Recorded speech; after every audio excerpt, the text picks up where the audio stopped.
Marcus Johnson always started his days the same way. At exactly 6:30 a.m., his phone alarm would buzz, playing his favorite hip-hop song. This Wednesday morning was no different as he jumped out of bed, his mind already focused on the busy day ahead. The 17-year-old lived with his mother in a modest two-story house on the south side of Chicago. Their home wasn't fancy, but his mom kept it spotless and filled with love. Pictures of Marcus receiving academic awards covered one entire wall of their living room, showing his journey from elementary school spelling bee champion to high school honor roll student.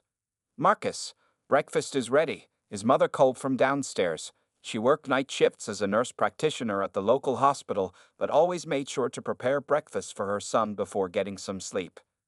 In the kitchen, Marcus found a plate of scrambled eggs and toast waiting for him. His mother, still in her blue hospital scrubs, sat across the table with tired but proud eyes. "Don't forget your track meet this afternoon," she reminded him, sipping her coffee. "And please eat properly.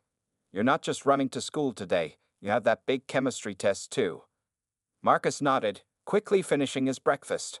He was wearing his favorite navy blue hoodie and black track pants.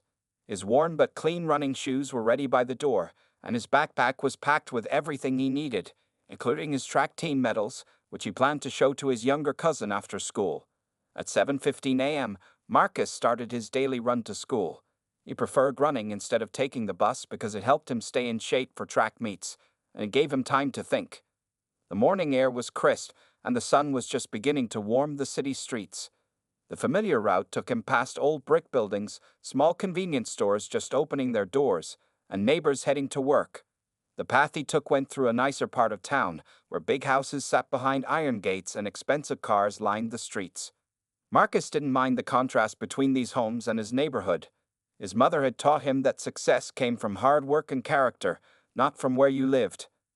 As he jogged past the intersection of Palmer Street and Lake Avenue, Marcus noticed the morning traffic was heavier than usual.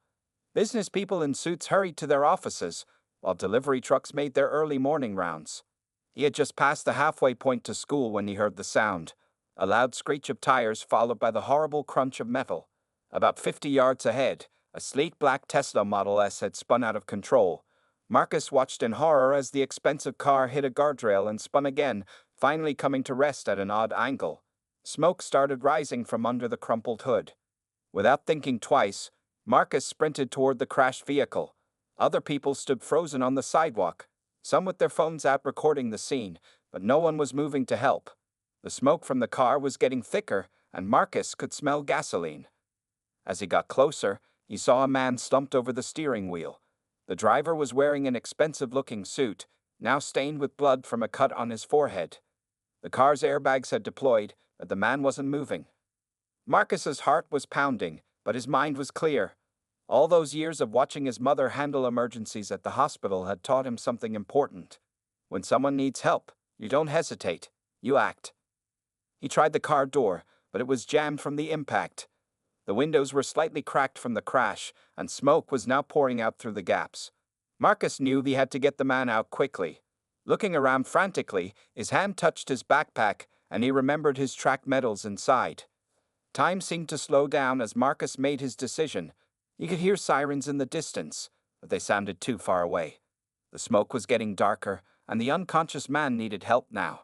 Marcus grabbed his backpack, knowing what he had to do next. Little did he know that this split-second decision would change not only his life, but the lives of many others in ways he couldn't imagine. Marcus pulled his heaviest track medal from his backpack, his hands shaking slightly. The gold medal from last year's state championship felt solid in his grip.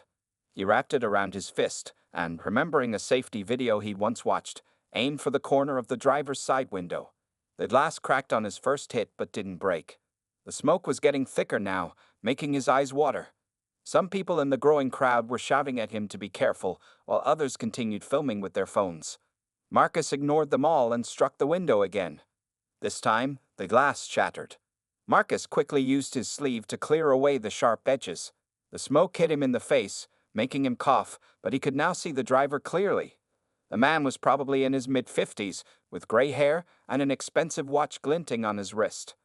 A small silver nameplate that had fallen on the floor read, "Thomas Wellington, CEO.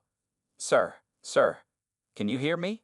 Marcus called out, reaching through the window to check for a pulse like his mother had taught him. The man's pulse was there, but he wasn't responding. The car's interior was getting hotter, and Marcus could see small flames starting to appear under the hood. Without wasting another second, Marcus reached for the seatbelt button. It clicked open easily, but the real challenge would be getting the unconscious man out through the window. Marcus was strong from his track training, but Mr. Wellington was a grown man who looked to weigh at least 180 pounds.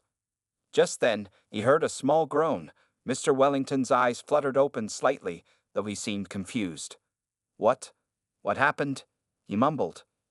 "Sir, your car crashed, and it's starting to catch fire," Marcus explained quickly. "I need to get you out. Can you try to help me, just a little bit?" The older man nodded weakly. Marcus positioned himself halfway through the window, ignoring the glass cutting into his hands. "Put your arms around my shoulders, sir. That's it. Now, when I count to 3, I need you to push with your legs if you can." The flames under the hood were getting bigger. Marcus could feel the heat on his face as he counted. 1, 2, 3. With a tremendous effort from both of them, Marcus managed to pull Mr. Wellington through the window. They fell backward onto the sidewalk just as a small explosion rocked the car, sending flames shooting higher into the morning air. Marcus quickly helped Mr. Wellington move further away from the burning vehicle. The older man was now more alert but still bleeding from cuts on his face and hands. Marcus took off his navy blue hoodie and pressed it against the worst cut on Mr. Wellington's forehead. You saved my life," Mr. Wellington said, his voice shaky but clear. "What's your name, son?" "Marcus Johnson, sir. Please try to stay still. I hear the ambulance coming." Indeed, the sound of sirens was getting closer. Mr. Wellington reached for his pocket with trembling hands and pulled out a phone that had somehow survived the crash. "I need to call my daughter," he said, but his hands were shaking too much to dial. Marcus gently took the phone and asked for the number. As he dialed, he noticed missed calls from names like Board of Directors and Chief Financial Officer. He realized this man must be someone important, but right now, he was just someone who needed help. A young woman's worried voice answered the phone. Marcus calmly explained what had happened, and that help was on the way. He could hear her crying with relief when he assured her that her father was conscious and talking. The ambulance and fire trucks arrived moments later, their lights flashing against the morning sun. As paramedics rushed to take over, Marcus stepped back, suddenly aware of his cut hands and smoke-stained clothes. His mother's hoodie was ruined, and he was definitely going to be late for his chemistry test. Mr. Wellington grabbed Marcus's wrist as the paramedics were preparing to load him into the ambulance. "Don't leave," he said urgently. "I need your contact." But Marcus could see his watch showing 8:45 a.m. The test started in 15 minutes. "I have to go, sir," he said quickly. "Please focus on getting better." Before anyone could stop him, he grabbed his backpack and started running toward school, leaving behind a burning car, a crowd of onlookers, and a very grateful CEO who wasn't going to forget his face. Marcus sprinted into Lincoln Heights High School just as the first bell was ringing. His hands were still bleeding slightly, his white t-shirt was covered in smoke stains, and his lungs burned from breathing in all that smoke. Several students in the hallway turned to stare at him, but he didn't stop to explain. Running into the nearest bathroom, Marcus quickly washed his hands in the sink, wincing as the cold water hit his cuts. His reflection in the mirror showed smudges of soot on his face, and his usually neat hair was messy and full of tiny pieces of glass. He did his best to clean up, using paper towels to wipe his face and pick the glass out of his hair. "Hey, you okay?" asked James, his best friend since 6th grade, who had just walked into the bathroom. "You look like you've been in a fight or something." "There was a car accident," Marcus said, trying to catch his breath. "Had to help get someone out. Listen, can I borrow your spare shirt? I can't take the chemistry test looking like this." James didn't ask questions. He simply went to his locker and came back with a clean blue t-shirt. That's what Marcus liked about James. He always helped first and asked questions later. As Marcus changed his shirt, his phone buzzed with a text from his mother. "Just saw the news about a car fire on Lake Avenue. Was that on your route? Are you safe?" He quickly texted back, "I'm fine, Mom. Don't worry. We'll explain later. Getting ready for my test." Walking into Mr. Peterson's chemistry class 5 minutes late, Marcus tried to slip quietly into his seat, but Mr. Peterson, a strict teacher with thick glasses and a reputation for never accepting excuses, stopped him. "Mr. Johnson," he said firmly, "you're late. Care to explain why?" Before Marcus could answer, another student burst into the classroom. "Mr. Peterson, turn on the news. There was a huge car accident this morning. Some guy pulled a famous CEO out of a burning Tesla." Mr. Peterson frowned at the interruption, but several students had already pulled out their phones.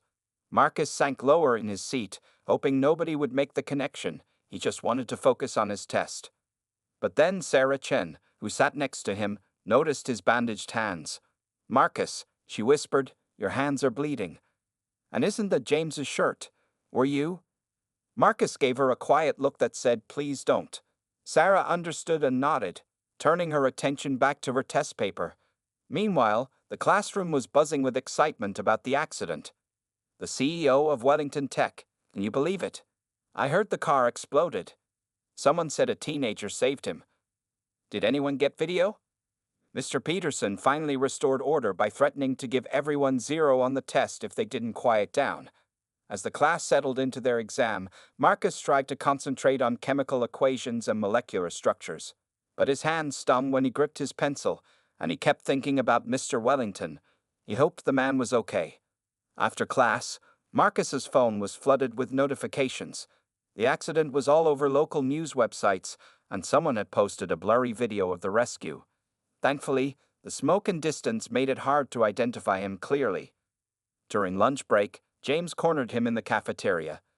"Dude, that was you, wasn't it? The guy who saved the CEO?" Marcus took a bite of his sandwich and shrugged. "I just did what anyone would do." "No way, man. Most people just stood there filming. You're a hero." "I'm not a hero," Marcus said firmly. "I'm just a guy who's probably going to fail this chemistry test because he couldn't remember the difference between covalent and ionic bonds." As the day went on, more details about the accident appeared online. The news reported that Thomas Wellington, CEO of Wellington Technologies, was in stable condition at City Memorial Hospital. It described his rescuer as an unidentified Good Samaritan and said the police were hoping to find him. Marcus just focused on getting through his classes. He had track practice after school, and his hands still hurt. Plus, he needed to figure out how to explain everything to his mother. What he didn't know was that at that very moment, in a hospital across town, Thomas Wellington was already putting his considerable resources to work, determined to find the young man who had saved his life. The evening sun was setting when Marcus finally got home from track practice. His mother was sleeping after her night shift, so he tried to be quiet as he made himself a sandwich in the kitchen. His hands were still sore, but at least the bleeding had stopped. The day had been long, and all he wanted was to finish his homework and go to bed. While eating his sandwich, Marcus checked his phone. The story of the car rescue was everywhere now. Local news channels were calling it the mystery hero case, and some people had even started a hashtag trying to find him. Marcus quickly turned off his phone. He didn't want all this attention. Just then, his mother came downstairs, still looking tired but worried. "Marcus," she said, "we need to talk about what happened this morning." Before Marcus could explain, they heard the sound of cars pulling up outside their house. Looking through the living room window, they saw 3 police cruisers parked in front of their home. Behind them was a black SUV with tinted windows. "Marcus," his mother whispered, "what's going on?" "Mom, don't worry," Marcus said, though his heart was beating fast. "I didn't do anything wrong. I just helped someone." They watched as 6 police officers got out of their cars. From the black SUV emerged 2 men in suits who looked like security guards. The neighbors were starting to peek out their windows, curious about all the commotion on their usually quiet street. The doorbell rang, making both Marcus and his mother jump. Mrs. Johnson straightened her nurse's uniform, which she was still wearing, and went to answer the door. Marcus stood behind her, trying to look calm. "Good evening, Mrs. Johnson," said one of the officers politely. "I'm Officer Rodriguez. We're here about the car accident that occurred this morning on Lake Avenue.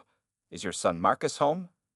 Before his mother could answer, one of the men in suits stepped forward. "Mrs. Johnson, Mr. Marcus Johnson, I'm David Chen, head of security for Wellington Technologies. Mr. Wellington sent us." Marcus's mother turned to look at her son with wide eyes. Marcus, is this about the car fire I saw on the news? Marcus nodded slowly. Yes, Mom. Mr. Wellington was trapped in the car. I helped get him out before it exploded. That's all. That's all. Officer Rodriguez smiled.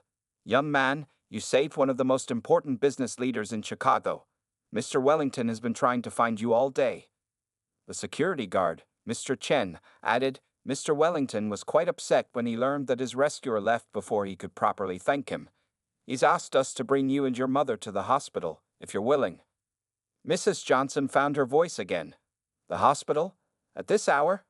Mom, Marcus said quietly, I really should make sure he's okay. Just then, Mrs. Watson from next door came outside to water her plants, though everyone knew she was just being nosy. Soon, other neighbors were gathering on their porches, watching the scene unfold.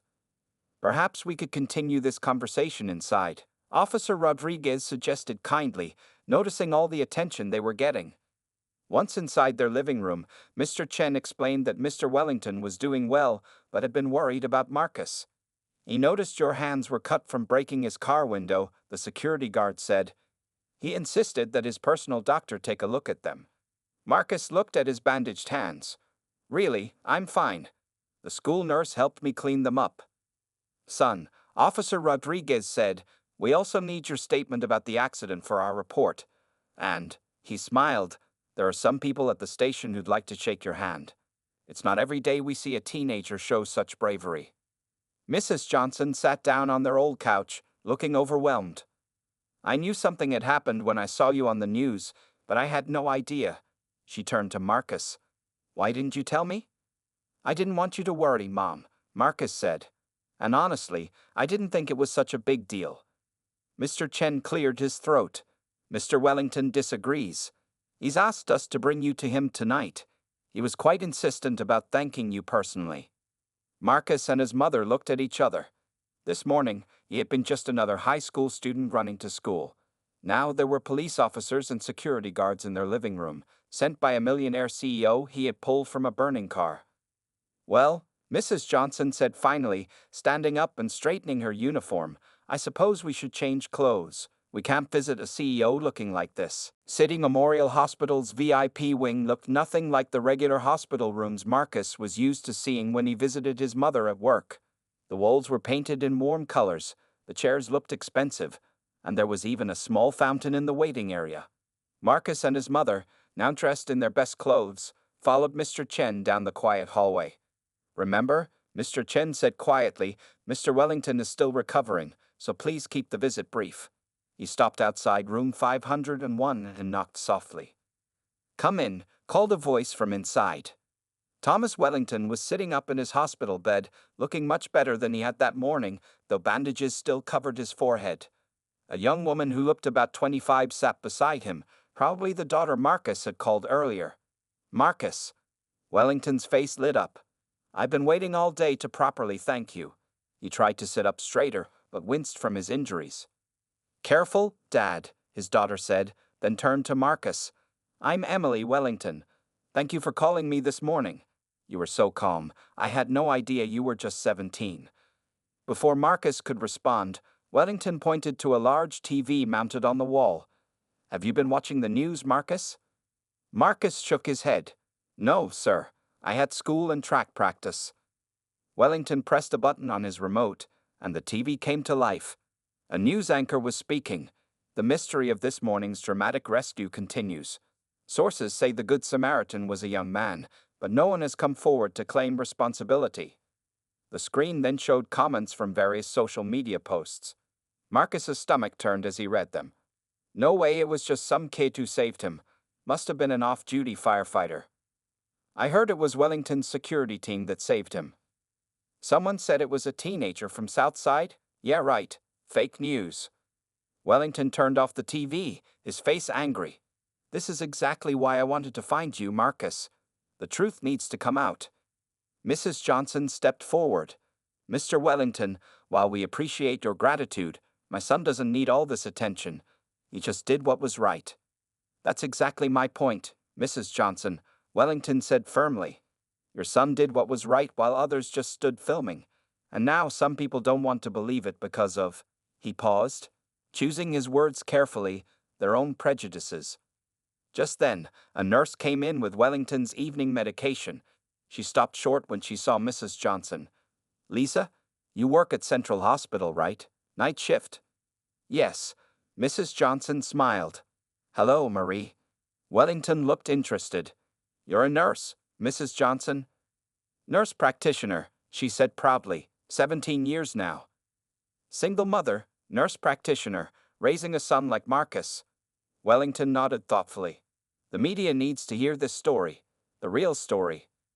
Emily Wellington had been quiet, but now she spoke up. Dad's right.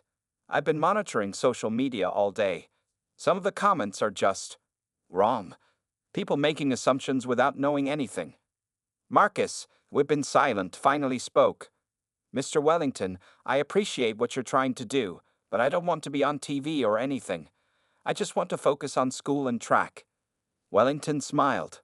Marcus, I understand. But let me tell you something. 20 years ago, I was a young man with big dreams and no money. People made assumptions about me too.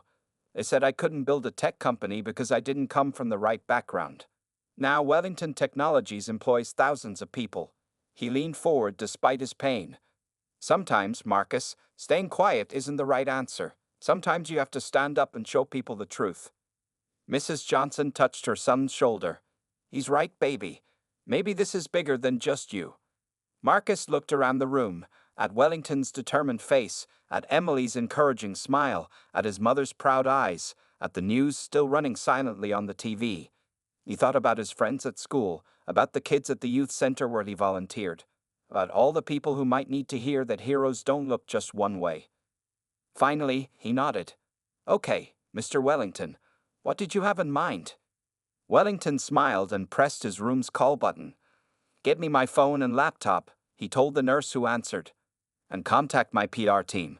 We have a story to tell. 2 days after their hospital meeting, Marcus sat nervously in the main conference room of Wellington Technologies.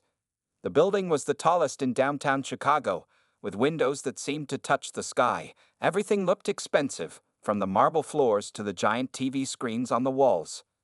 Thomas Wellington, now released from the hospital but moving carefully, sat at the head of the conference table.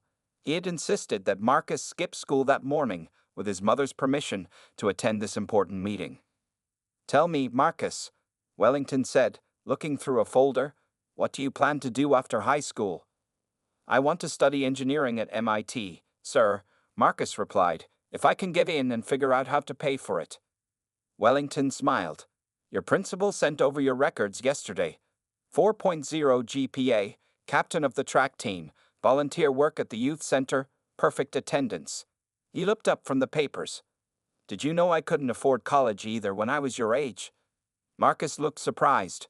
But you're you. Wellington laughed. I wasn't always me. I grew up in a small apartment with my mother, just like you. Worked 3 jobs to save money for school. He pointed to his laptop. Want to see something interesting? He turned the screen towards Marcus. On it was the video of the car rescue, but this one was clearer than the blurry ones Marcus had seen online. It showed him breaking the window, pulling Wellington out, even giving him his hoodie to stop the bleeding. Watch how you checked my pulse before anything else, Wellington said. How you knew exactly where to hit the window. How you kept talking to me to keep me conscious. Those aren't just brave actions, Marcus. They're smart actions. Marcus shifted in his expensive chair. My mom taught me basic first aid, and I watched a lot of emergency rescue videos online. I like learning how things work. Exactly. Wellington said excitedly. You have an engineer's mind. You see a problem, you analyze it, you solve it. That's what we do here at Wellington Technologies. Just then, Emily Wellington walked in with a stack of papers. Sorry, I'm late. Traffic was horrible. She smiled at Marcus. How's your mom doing? Better now that the reporters have finally left our street, Marcus said, after Wellington's PR team had released the true story. Their phone hadn't stopped ringing for days. News vans had parked outside their house until Mrs. Johnson had firmly told them to leave. Speaking of your mother, Wellington said, I had a very interesting conversation with her yesterday about your MIT dreams. Marcus sat up straighter. His mother hadn't mentioned any conversation. She told me how you've been studying for the SATs between track practice and volunteering. How you repair computers for people in your neighborhood for free, just to learn more about how they work. How you built your own robot for the science fair last year. It wasn't a very good robot, Marcus said modestly. It could only move in straight lines. But you built it yourself, from scratch, with parts you saved up to buy, Wellington said. That's exactly the kind of initiative we look for here at Wellington Technologies. Emily placed some of her papers in front of Marcus. These are the details of the Wellington Future Engineers Scholarship. Full ride to MIT, including room and board, books, and a monthly stipend, plus a guaranteed internship here every summer. Marcus stared at the papers, his hands shaking slightly. Mr. Wellington, I can't accept. You can and you will, Wellington said firmly. But there's a catch. This isn't just for you. He pressed a button on a remote, and the TV screens came to life, showing designs for what looked like a new building. This is the Wellington Youth Technology Center, Emily explained. We're building it in your neighborhood. Free computer classes, coding camps, robotics workshops. We want you to help run it while you're in high school and supervise it during your college breaks. Wellington leaned forward. You saved my life, Marcus. Now I want to help you save others in your own way, by showing kids like you that they can dream big, that they can build things, create things, change things. Marcus looked at the building plans, then at the scholarship papers. He thought about all the kids at the youth center who loved science but had no computers at home. About his friends who were brilliant at math but thought college was impossible. When do we start? He asked. Wellington grinned. We already have. The construction team breaks ground next week. Welcome to the Wellington family, Marcus. 3 months after the rescue, Marcus stood at a podium in front of the half-built Wellington Youth Technology Center.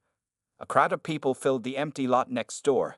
His neighbors, classmates, local news crews, and even the mayor of Chicago. His mother sat in the front row, wearing her best dress and trying not to cry. When I pulled Mr. Wellington from that car, Marcus began his speech. I wasn't thinking about changing my life. I was just trying to help someone who needed help. He paused, looking at the construction site behind him, but sometimes one moment can change everything. In the front row, Thomas Wellington nodded encouragingly.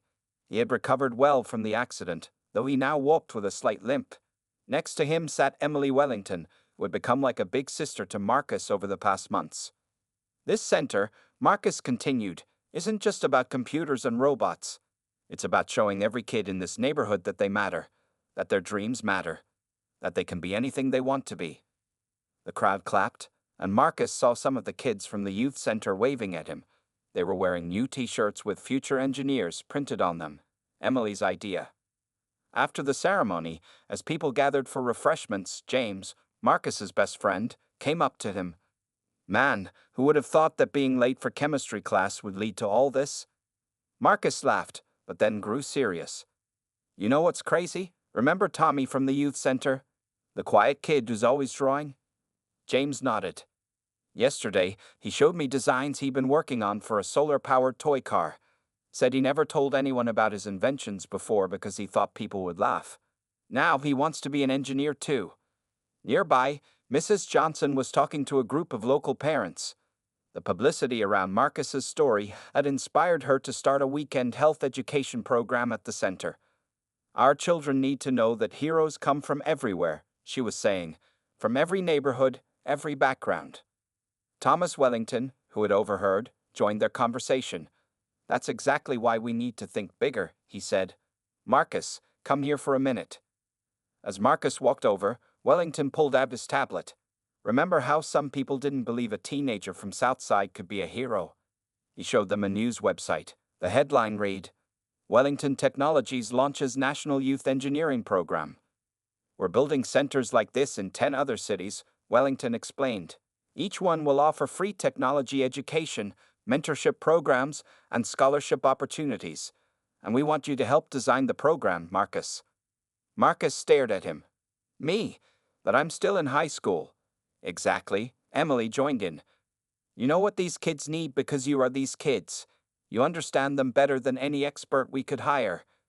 Just then, Officer Rodriguez, who had been at Marcus's house that evening after the rescue, arrived with exciting news. The city council approved it, he announced. Starting next month, the police department will sponsor coding classes at the center. We want to build better relationships with young people in the community. As the afternoon went on, Marcus watched the crowd mingling around the construction site. He saw his track team helping to set up computer equipment in the finished rooms. His chemistry teacher, Mr. Peterson, was discussing plans to hold extra science classes at the center. Even Mrs. Watson, their nosy neighbor, had volunteered to teach typing classes. Later, as the crowd began to thin, Marcus found a quiet moment with his mother. "Mom," he said softly, "are you okay? You've been pretty quiet." Mrs. Johnson wiped her eyes. "I'm just proud, baby. So proud. But also," she looked around at the bustling construction site, "I keep thinking about your father." Marcus's father had passed away when Marcus was just 5, but he had always dreamed of doing something big for their community. "You would have loved this," Marcus said. "You would have loved who you become," his mother corrected him. "A young man who doesn't just dream about making things better, but actually does it." As the sun began to set, Marcus looked at the center's sign, gleaming in the evening light. Wellington Youth Technology Center, building tomorrow's heroes today. Below it, in smaller letters, was a quote he had chosen himself. "Sometimes the bravest thing you can do is believe in yourself." From a burning car on a morning run to a center that would change countless lives, Marcus realized that his mother was right. Sometimes the biggest transformations start with the smallest acts of courage. 1 year had passed since the morning of the car rescue. The high school auditorium was packed with proud parents, excited graduates, and camera crews from local news stations. Marcus Johnson stood at the podium, his valedictorian medals shining under the bright lights. "When I started high school 4 years ago," Marcus began his graduation speech, "I thought success meant getting good grades and maybe winning some track meets. I never imagined that breaking a car window would change not just my life, but the lives of so many others." In the front row, Mrs. Johnson dabbed at her eyes with a tissue. Next to her sat Thomas Wellington, who had become like a second father to Marcus over the past year. Emily Wellington sat on her father's other side, recording the speech on her phone. "But the real story isn't about that one morning," Marcus continued. "It's about what happened after. It's about Tommy, who built his solar-powered car and won first place at the state science fair. It's about Sarah from my chemistry class, who started a girls' coding club at our technology center and now has 50 members." The audience clapped as Tommy and Sarah waved from their seats among the graduates. Both had earned Wellington Technology scholarships to top universities. It's about Officer Rodriguez, who doesn't just teach coding at our center, but has become a mentor to so many kids in our neighborhood. It's about my mom and the other parents who volunteer their time to show us that we all have something valuable to teach. Marcus paused, looking at his prepared notes, then set them aside. "You know, people keep calling me a hero because I helped someone that morning. But the real heroes are sitting right here in this room. They're the teachers who stayed late to help us study, the parents who worked multiple jobs so we could focus on school, the friends who believed in us when we didn't believe in ourselves." In the audience, his best friend James gave him a thumbs up. James had been accepted to MIT too, thanks to his incredible grades and a recommendation letter from Wellington himself. The Wellington Youth Technology Center started in our neighborhood, but it didn't stop there. Today, there are 10 centers across the country, with more being built. Over 500 students have received scholarships, but more important than the numbers are the stories. Marcus clicked a button, and the screen behind him lit up with photos. Kids building robots, teenagers learning to code, family health workshops, community events. These centers aren't just buildings with computers. They're proof that when someone believes in you, when someone gives you a chance, amazing things can happen.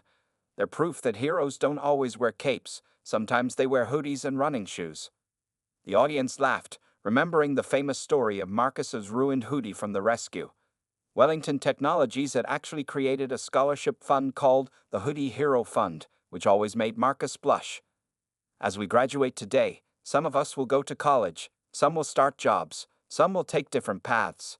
But we all have the power to be heroes in our own way. Maybe not by pulling people from burning cars. Please don't try that without proper training. More laughter from the crowd. But by believing in ourselves and each other. by reaching back to help those coming up behind us, by remembering that every small act of kindness, every moment of courage, can start a chain reaction that changes the world. Marcus looked at his mother, who was now crying openly. A year ago, I was just a kid running to school, worried about being late for a chemistry test. Today, I stand here knowing that dreams really do come true, but rarely in the way we expect. Sometimes they come true in much bigger ways. He held up his acceptance letter to MIT. This fall, I'll start my engineering degree, but my real education started the moment I decided to stop and help someone in need. Because that's when I learned the most important lesson of all: we are all capable of more than we imagine. As Marcus finished his speech, the entire auditorium rose in a standing ovation. Wellington wiped tears from his eyes, while Emily cheered loudly. Mrs. Johnson simply glowed with pride. Later, as Marcus posed for photos with his diploma, a small boy from the neighborhood tugged on his graduation gown. "Marcus," the boy said shyly, "I want to be just like you when I grow up." Marcus knelt down to the boy's level. "Be even better," he said with a smile. "That's what heroes do. They inspire others to dream bigger than they ever dreamed themselves." And that, perhaps, was the greatest legacy of all.